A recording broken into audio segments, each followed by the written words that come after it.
At my sister's graduation, my parents announced they were disowning me, but started screaming when I unveiled their secret. My name's Selene, and at my sister's Harvard graduation, my parents stood in front of everyone and disowned me, publicly. No warning, no explanation, just a smile for her and silence for me. They left my name off the invitations, off the program, off the family. But what they didn't know was that I had already uncovered their secrets. Stolen inheritance, forged documents, a house sold behind my back. And in the end, they weren't the ones who exposed me. I exposed them. Before we dive in, where are you listening from, and what time is it for you right now? Drop a comment below. I read everyone. I arrived early. Not because I was excited, just because I wanted to see if they'd done it. If they really had the audacity to make it official. The sun was already beating down on Harvard Yard, all proud and golden, like it was congratulating everyone except me. Students in caps and gowns buzzed like bees around the campus gates. Parents clutched roses, gift bags, glossy programs. I held nothing, just my breath. When I spotted my parents near the reserved seating, I walked slower. My mother, Astria, wore a pale blue suit and her usual hard smile. My father, Everett, had his blazer folded over his arm, one hand on his phone, one foot impatiently tapping the grass. Callista stood between them, glowing in her robe, sash, and layered honor cords. Harvard's own poster child. They didn't notice me right away. When they did, my mother's eyes skimmed me like I was someone she vaguely recognized from her tennis club. "Oh, Selene," she said flatly. "You came." "I got the invitation," I answered, ignoring the pinch in her tone. She gave a dry laugh. "You must have seen a forwarded version. I wasn't sure the RSVP list made it that far." My father didn't speak. He just checked his watch. Callista opened her arms for a brief hug, and I leaned in out of habit. "You look amazing," I told her. "Thanks," she said, her voice soft, almost apologetic. "I'm glad you're here." But her eyes were darting sideways, watching our mother, always calculating how much warmth she was allowed to show. I scanned the seating chart posted on the wooden easel beside the entrance arch. "The Caldwell family," it read in bold script. Beneath it, Everett, Astria, Callista, plus 2 guests. I searched for my name. It wasn't there. Someone handed me a badge. White. No family crest. No ribbon. Just the word guest in Times New Roman. I stood for a long time staring at that badge. I'd helped my mother design the original crest 20 years ago. We spent a week on the typography. I should have left. That would have been the logical, self-respecting thing to do. But instead, I clipped the badge to my blazer and walked toward the seating tent like a ghost showing up to her own funeral. The ceremony began promptly at 11:03. A few speakers came and went, professors, trustees. I sat alone in the far left section, next to an elderly man who was asleep and a toddler scribbling on her program. Then Everett stood and stepped up to the microphone. He adjusted his tie, cleared his throat, and smiled like a senator about to pitch a bill. "Today," he began, "we celebrate the brilliance and dedication of our eldest daughter, Callista. Her journey has been nothing short of extraordinary." Polite applause. Cameras clicked. Callista looked down modestly. "But," he continued, "this day also marks a turning point for our family. A necessary shift in energy, values, and focus." My stomach dropped. "We've made a difficult decision. From this day forward, we will no longer be extending ourselves to those who do not align with the integrity and vision we hold. That includes our youngest daughter, Selene." Silence. No gasp, no protest. Just a ripple of awkward coughs and rustling fabric. I didn't stand. I didn't cry. I sat there with my hands on my knees, suddenly very aware of every nerve ending in my body. My ears buzzed. I stared at the edge of the stage. Callista didn't say a word. Someone in the row behind me whispered, "Did he just say?" Another voice. "Who does that? At a graduation?" I swallowed, turned my face slightly away from the stage, and forced my jaw to stay still. The speech continued. Something about investments, future, roots and weeds. I couldn't track the words anymore. Eventually, I stood up and quietly walked out of the tent. Not rushed, not shaken, just methodical. like it had happened before. Later at the reception, I tried to find my seat. There was a table labeled Caldwell and Guests. I walked up to it, scanning the name cards. Nothing.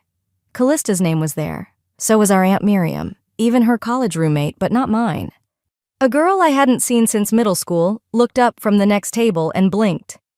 "Oh, hey, I thought you weren't coming. Your mom told everyone it was a closed family celebration. She said something about keeping the focus clear." She smiled awkwardly, like maybe that wasn't as cruel as it sounded. On the table sat a folded ivory card. I opened it. It read, "Congratulations to our only daughter, Callista. With all our love, Mom and Dad." That was the moment something inside me clicked. Not snapped, not broke, just tilted. A woman in a floral dress passed by, glanced at me and said, "You must be with the catering team. You're not wearing the family pin." I looked down at my badge. Guest. No name, no title. In my head, I heard myself say, "Not even a name tag, just a ghost badge. That's what I am to them now." So I smiled, said nothing, picked up a glass of Prosecco from a tray, and started walking toward the back exit of the tent. I didn't go straight home after the reception. I walked, past the cafes buzzing with graduation lunches, past families laughing on the sidewalk, past a little girl holding a balloon that said, "Harvard Strong."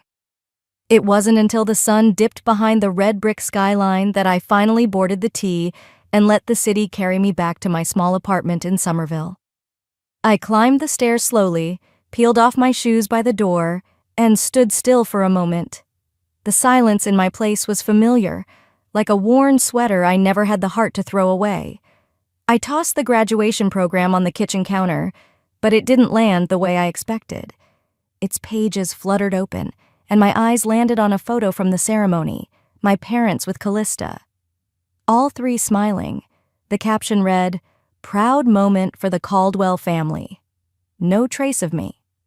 Later that night, I sat cross-legged on the living room rug, an old yearbook spread across my lap. It was from Callista's high school graduation 10 years ago. My mom had once told me not to bother showing up that day either. "It's not your moment," she'd said. The page with the family tribute caught my attention, one of those custom ads people buy at the back of the book. "To the daughter who never gave up. We are so proud of you, Callista." A single photo, my parents and Callista standing on our front porch in spring. I remembered that photo. I'd been in it too. I'd stood right next to her in that exact spot, wearing a dress Mom picked. I remember because she yelled at me for getting a wrinkle across the waist. But in this version, I was gone. Cropped out cleanly. I touched the edge of the page and stared until my vision blurred. They didn't forget me. They erased me. The next morning, I woke to sunlight and a stiff neck. I had fallen asleep on the floor, curled up with a pillow and that yearbook beside me like some kind of haunted diary. I pulled myself up and got ready for work. At the nonprofit where I handled donor relations, nobody mentioned what happened. Of course not. Why would they? The Caldwells had always maintained their image well. And I never talked about them. Not really. Around 10, while I was pouring my second cup of coffee, one of the junior analysts, Rachel, wandered in and said casually, "Hey, I saw a few pics on social last night. Your sister's graduation looked amazing. That red dress? Stunning." I turned, steadying my hand so I didn't spill the mug. "She always looks the part," I replied, then added with a small smile, "I was there, just in the shadows like always." Rachel didn't catch the edge in my voice. She laughed. "You're mysterious like that." Mysterious. That's one word for it. I headed back to my desk, past a coworker I knew had once played golf with my father. He nodded politely but didn't ask how I was. Another woman I used to babysit for looked away as I passed, pretending to dig through her bag. They weren't being mean, just choosing not to see. I sat down, opened my inbox, and stared at the screen while my reflection hovered faintly in the glass. What kind of family invites you just to disown you publicly? That line echoed in my head like a song lyric I couldn't stop humming. Worse, what kind of daughter still shows up, hoping it might be different? I hated how much I wanted them to change their mind. How badly I had clung to the idea that maybe, just maybe, they were still my family. I glanced over at the stack of papers in my drawer, old birthday cards addressed to our daughters, family newsletters where my name was squeezed into a corner like a footnote. One year, they sent a holiday card to donors that only featured Callista's photo. They said it was a branding choice. It was never one moment. It was thousands of moments. Small cuts I'd ignored. Until now. Because last night, when I picked up my bag and slipped out the back of the reception tent, I didn't leave empty-handed. I took the envelope. The ivory one with gold foil letters and the handwritten message inside. To our only daughter, Callista. I'd slid it into my purse without blinking, because ghosts don't knock things over, they just remove things without being noticed. And once I got home, I placed it in a shoebox under my bed, beside a growing collection of items they never intended me to keep. That night, I didn't cry. I got quiet, and then I started digging. The rain started just after midnight, quiet at first, tapping softly against the kitchen window like someone too polite to knock.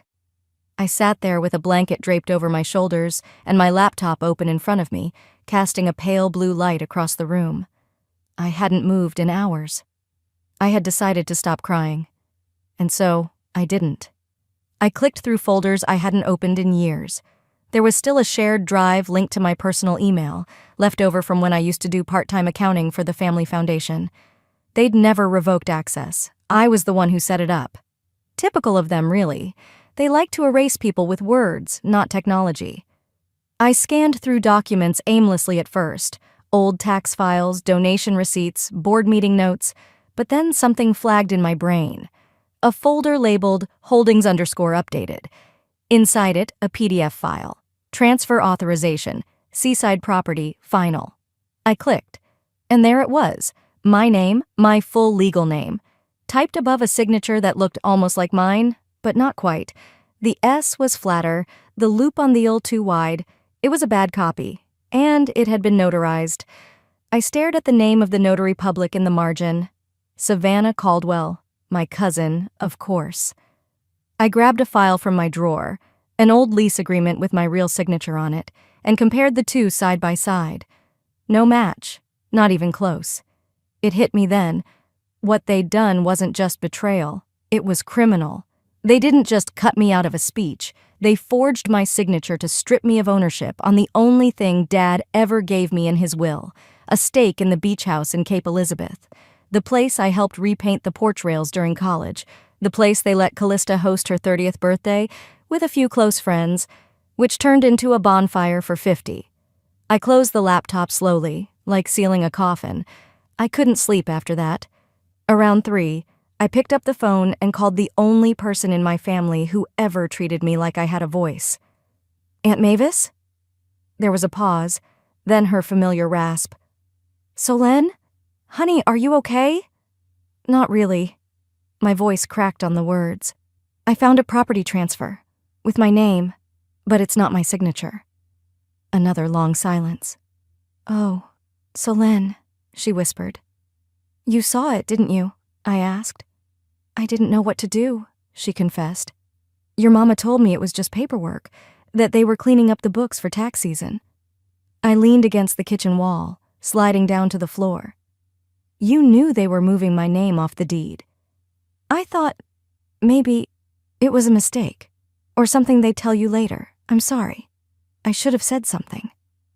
Her voice wavered, old guilt surfacing. You know how your mother gets. And your father. He just follows. That sentence lingered in the air like smoke. You know how your mother gets, like she was a storm you couldn't stop, only brace for. I'm tired of making excuses for them, Aunt Mavis. I know, baby. Her voice cracked again. I know. We sat in silence for a while, just breathing, just listening to the rain. By dawn, the edges of my resolve had hardened. I brewed coffee and sat at my dining table with legal pads, highlighters, and the old laptop I hadn't touched in months. This wasn't just about a house. It wasn't about being cropped out of a picture. It was the pattern. The way every time something mattered, something real, they found a way to uninvite me. From the yearbook ad, from family holidays, from the house I painted myself into.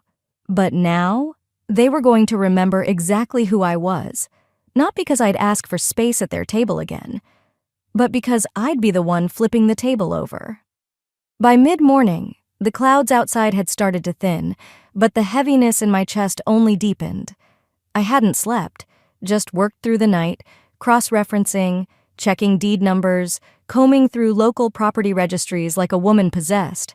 A soft hum from my space heater filled the silence as I stared at the screen, my coffee cold beside me. There it was. Bar Harbor, Maine. Parcel ID 0017426. The family vacation house, the cedar shingled one with the rocking chairs on the porch, the one my grandmother left to the Caldwell Family Trust. Status, sold. Buyer, Harlow Holdings, LLC. I clicked the name. Harlow Holdings didn't even try to hide it. The registered agent was a business attorney based in Boston, the same one Callista had posted about on LinkedIn 6 weeks ago. They didn't transfer it. They sold it. Without telling me. Without telling anyone. There wasn't a press release, no family email, no dinner table talk, just a silent surgical erasure, like I wasn't a beneficiary at all. Like I hadn't spent summers there painting shutters, sanding the railing, rinsing off sea salt from my knees while Dad grilled salmon on the back deck. But now it was funding Callista's boutique firm. The slogan on her website even said, "Legacy-minded investing inspired by family values." My grandmother would have been horrified. I closed the browser. My hands were trembling, but not from fear. It was violation. That's the word. This wasn't grief anymore. It was something sharper, colder. I needed air. I threw on a coat and walked to the bookstore 3 blocks away, hoping the rhythm of motion would slow my thoughts. I wasn't there to shop, just to think without looking at a glowing screen. But fate had other plans. Just as I turned the corner by the self-help aisle, I heard her voice. "Selene?" I turned. Mrs. Henderson, an old friend of my mother's, known for potlucks and passive aggression, was holding a book titled Aging Gracefully Through Faith. She smiled like she didn't know her teeth were knives. "Darling, I heard Callista's doing so well. Your mother says she's expanding into luxury real estate. Isn't that just wonderful?" I forced a polite nod. "Yeah, funny. I thought that house was still ours." The shift in her expression was microscopic, a flicker of recognition, the kind people get when they realize they've said too much.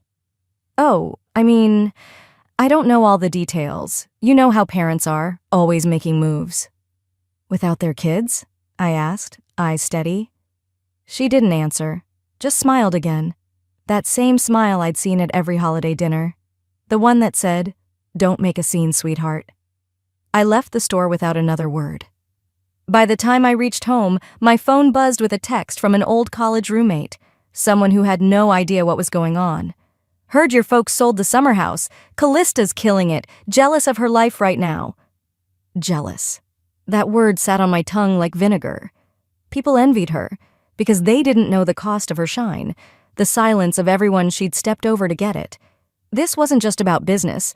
It was abandonment in 1,000 quiet, well-dressed ways. It was family photos where you've been photoshopped out. It was a legacy where your name doesn't echo anywhere. So I did the only thing that made sense. I changed clothes, printed the deed documents, and packed my bag. Because some answers aren't found online. Some are behind frosted office doors and receptionist smiles, and I knew exactly where to start. I parked across the street from my mother's office and stared at the tinted glass windows of the Caldwell Foundation like they were eyes watching me back.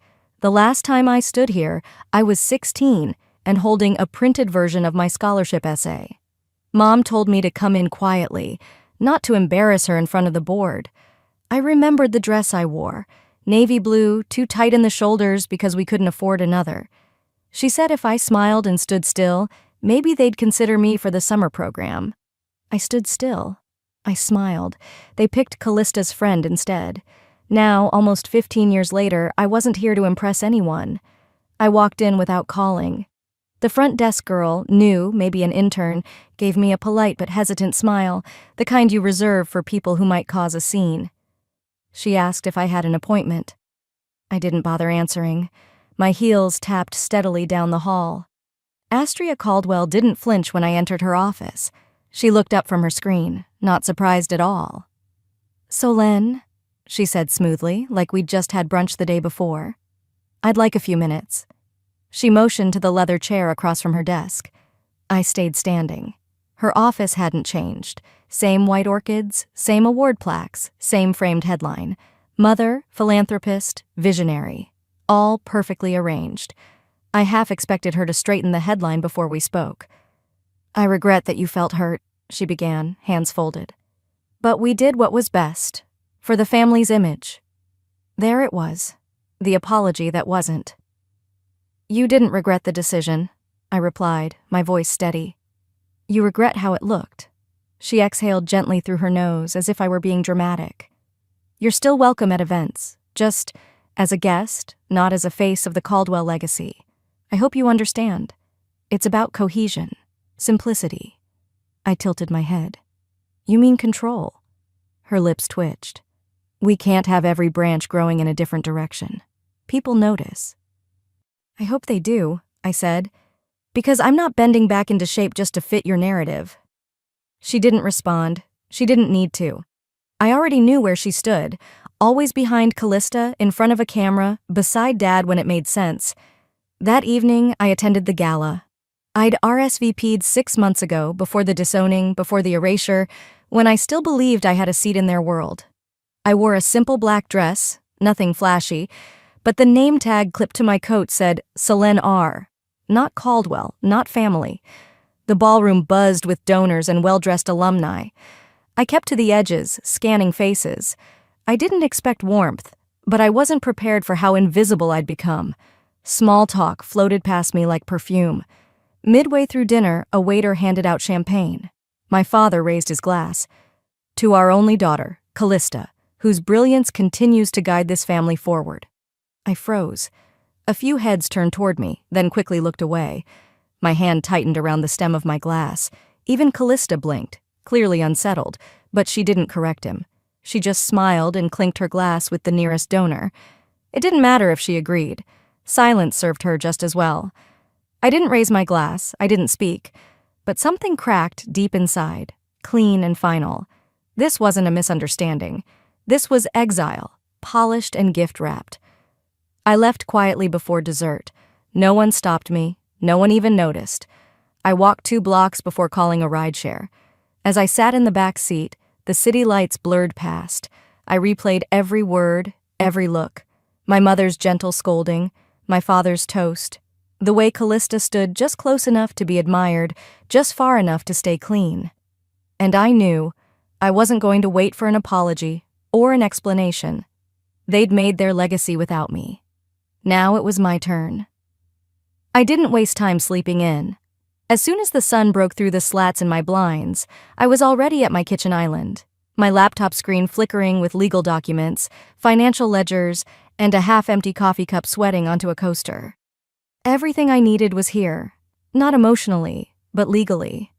I had spent the night reviewing contracts I was never meant to see, thanks to a shared cloud folder they forgot to revoke my access from.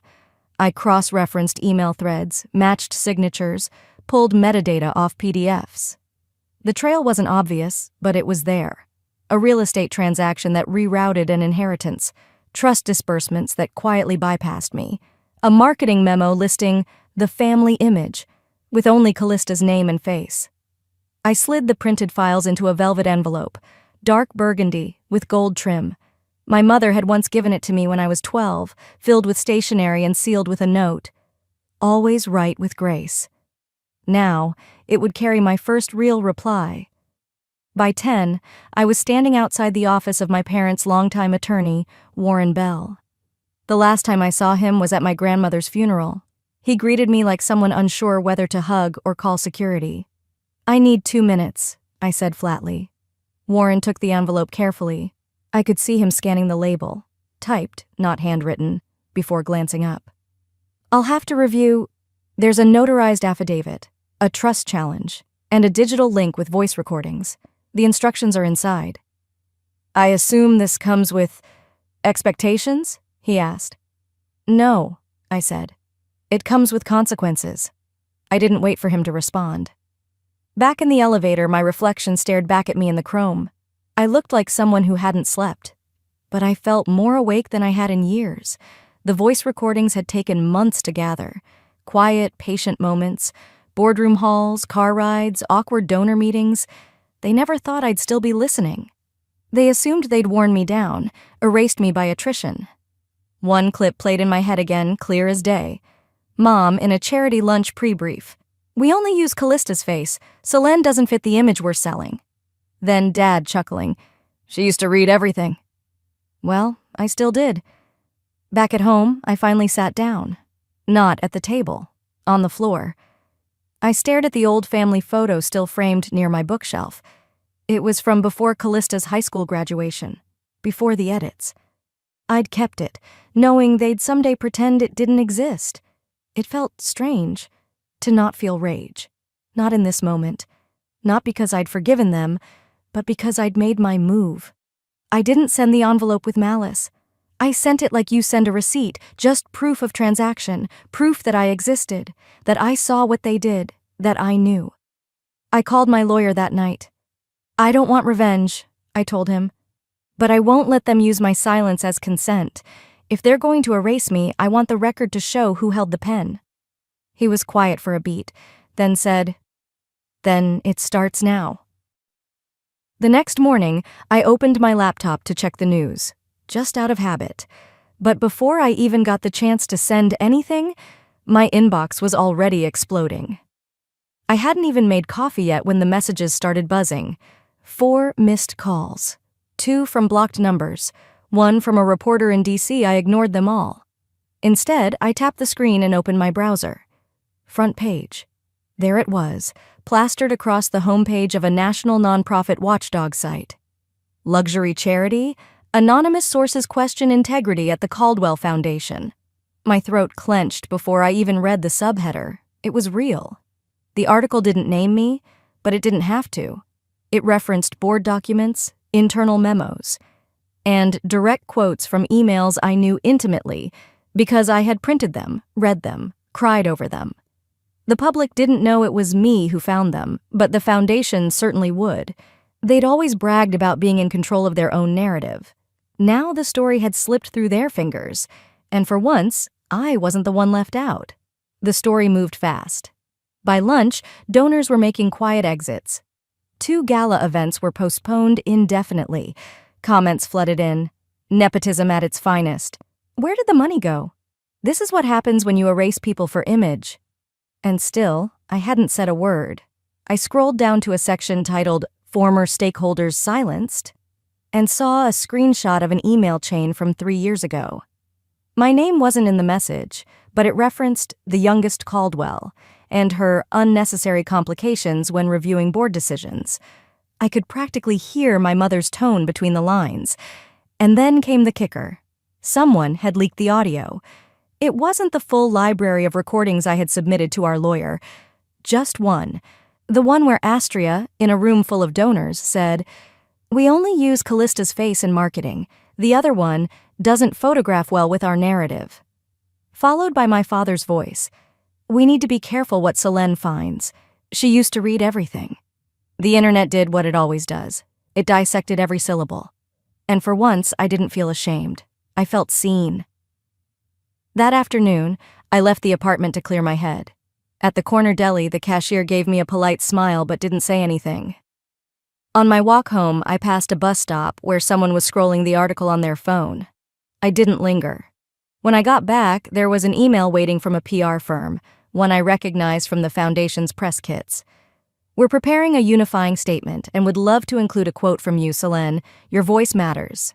No subject line, no personal greeting, just an empty attempt to rope me back in for optics. I didn't reply. That night, while half the family scrambled for damage control, Astria announced a family unity luncheon at her favorite club in Beacon Hill. From what I gathered, 2 board members showed up out of obligation. Callista never arrived.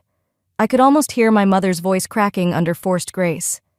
"We're focusing on healing and moving forward." Translation: "We're losing control and need to patch the boat before it sinks." But it was too late.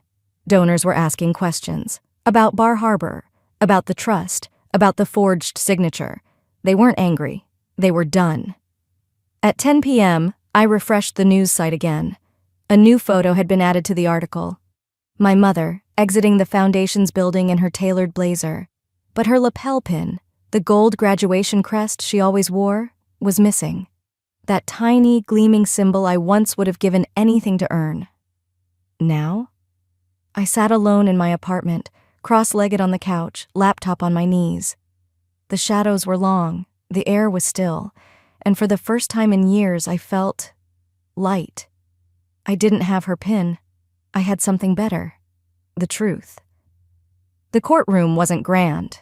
No ornate woodwork, no dramatic lighting like in the movies. Just rows of tired benches, fluorescent buzz, and the dry scent of old carpet. But for me, this room might as well have been a coliseum. Philip adjusted his tie beside me, tapping the edge of the folder on the table. Across from us, my mother sat with arms crossed, expression unreadable. My father stared at the floor, and Callista scrolled through her phone like it was a dentist appointment.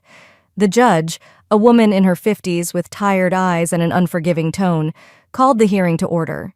I'd filed the petition quietly 2 weeks ago, knowing full well they'd think it was a bluff. A scare tactic. They were wrong. Philip stood. Your Honor, we request that Exhibits A through E be admitted into the hearing record. No one objected. He continued, his voice steady. Included in these exhibits are financial records regarding the Bar Harbor property, notarized evidence of signature fraud, and recordings relevant to exclusionary behavior surrounding the Caldwell Foundation's trust decisions. A rustle passed through the courtroom, but it wasn't until Exhibit D, Grandmother Elise's will, that the silence fractured. The court will note, Philip said, placing a certified copy on the judge's bench. This version predates the one currently in use. It names Selene Caldwell as the primary beneficiary of the Bar Harbor estate and any future inheritance from the Caldwell Trust. Callista's hand froze mid-scroll. My mother's head snapped toward me. My father's voice came out thin and shaky. That version was never supposed to be...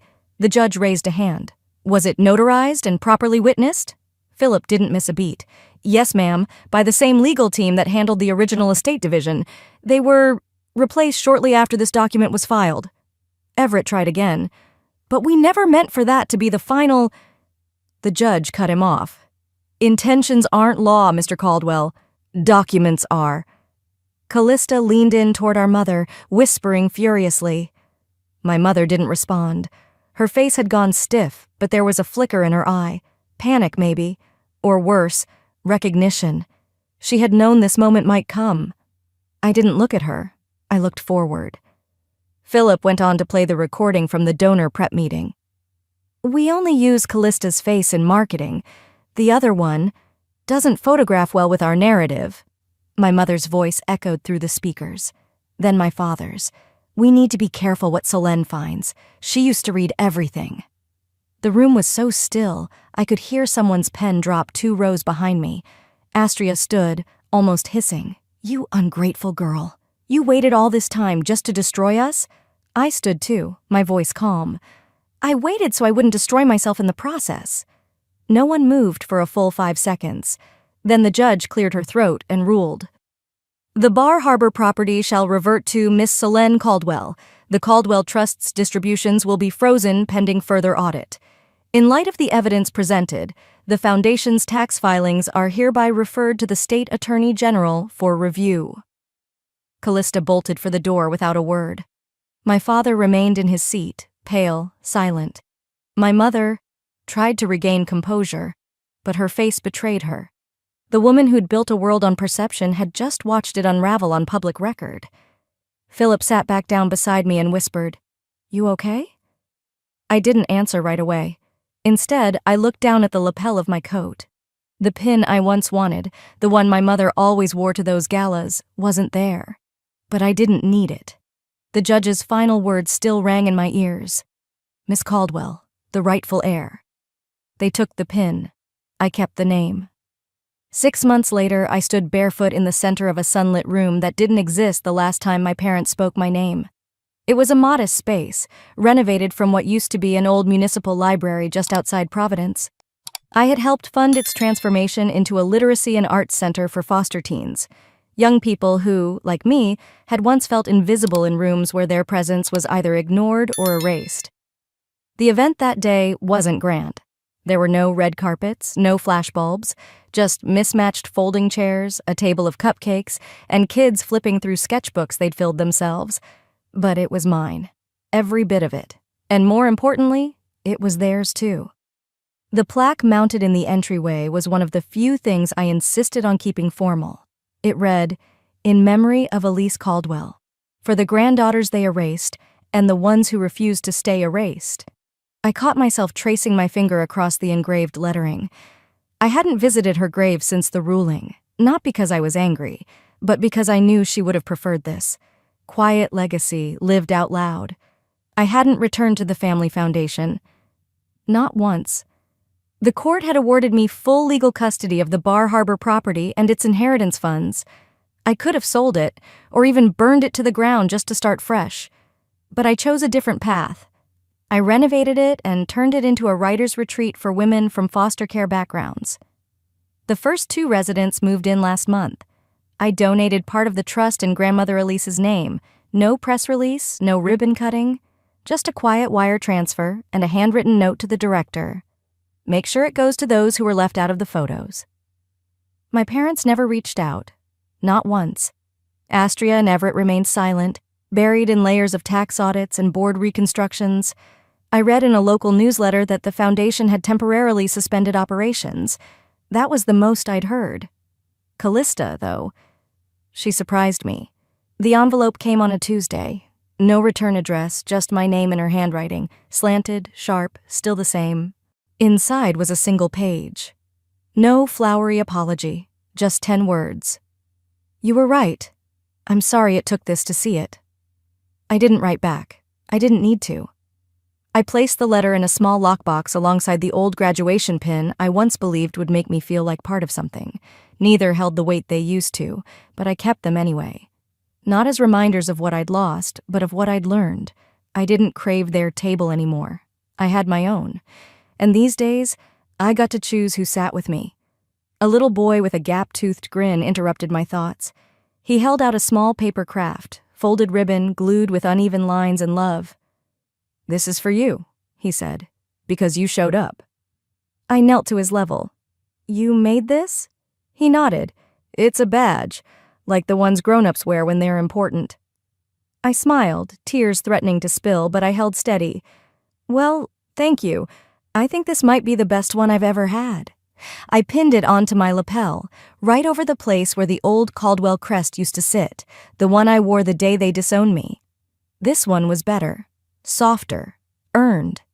The kids resumed their poetry readings, and I sat down in the back row, not to be seen, not to prove a point, just to be there, to listen, to belong on my own terms. Forgiveness, I had learned, isn't about pretending none of it hurt. It's not even about setting people free.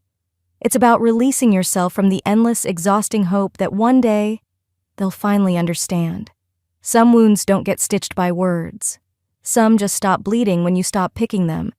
And for the first time in a long, long while, the silence around me didn't ache. It held me. It made room. And I chose it. Sometimes the deepest wounds come from the people who should have protected you. But healing doesn't mean going back. It means moving forward on your own terms. Have you ever faced a moment like this, where walking away was the most powerful thing you could do? Share your story in the comments. I read every one. And if you want more real, powerful family drama, don't forget to subscribe. More stories like this are coming soon.